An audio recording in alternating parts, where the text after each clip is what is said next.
Lately, we've been hearing a lot of buzz about the Bayshore BTO, which will be part of the October 2024 launch. Furthermore, the two Bayshore BTO projects are slated to be plus projects that come with a 10-year MOP, cannot rent out the whole flat even after MOP, partial subsidy clawback upon resale, and a bunch of other restrictions. But at the same time, the area itself is still being developed. Early movers will have to deal with a lot of construction noise and dust because the Bayshore estate itself will only be fully developed around 2030. So let's talk about what are the pros and cons of the Bayshore BTO and my personal opinion on whether it's worth it or not. Let's start with the pros first. Bayshore is slated to be the extension of Bloc town with more recreational space, new facilities, more housing options, and improved connectivity. From the miniature model, the estates look huge. The brown ones are existing buildings, but the colorful ones are part of the Bayshore estate development. The government will gradually offer around 7,000 public housing units, and some of them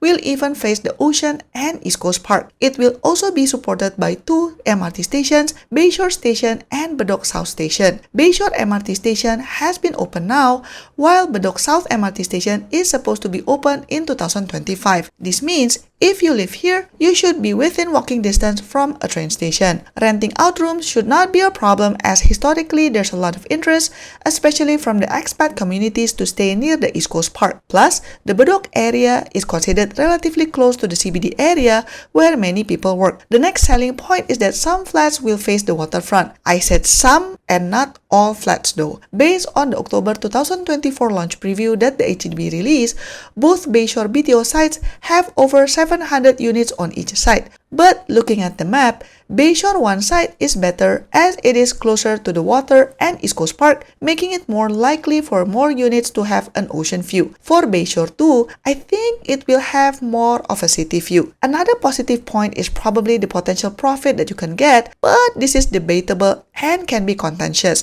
I understand that in theory, HDB is supposed to be for genuine stay and not for investment asset to flip right after MOP, but the reality is, many people still hope to profit out of their BTO as their stepping stone to buy a private condo or to bolster their retirement account.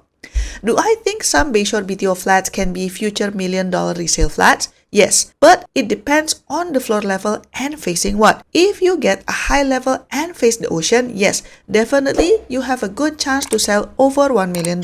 You might ask, isn't there a $14,000 income ceiling for the future resale buyers of a plus HDB flat? Yes, but depending on the buyer's profile, I think it is still pretty much possible to sell over $1 million, especially if condo prices continue to increase at the current pace. Regarding the flat itself, it is said that the Bayshore BTO 2024 projects are designed with full-height windows that allow residents to enjoy waterfront views from units facing East Coast Park or city views for units facing Bloc town. Within the flats, structural beams and columns will be kept to the edges of each unit. This allows residents the flexibility of customizing the unit's layout according to their preferences and needs. So, it will have some of a condo feel even though this is an HDB project. Another selling point is that there will be a lot of greenery as the government wants to encourage active and healthy living.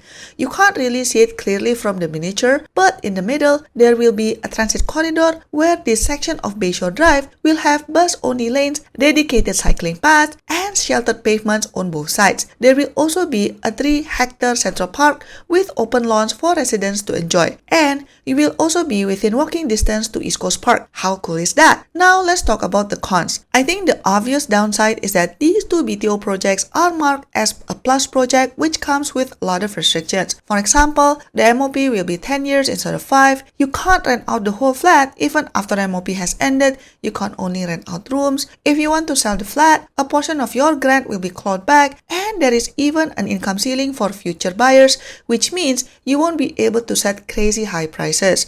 I read some of the comments online questioning whether it's the right move to categorize these two BTO projects as a plus given the amenities are not yet established, but rather it is planned for the future. This raises a question: should the categorization of standard, plus, and prime HDB be based on the future plan, or should it be based on the current state? Another thing to consider is that the Bayshore estate will only be fully developed by around 2030, so from now until then, there will be a lot of construction noise and dust.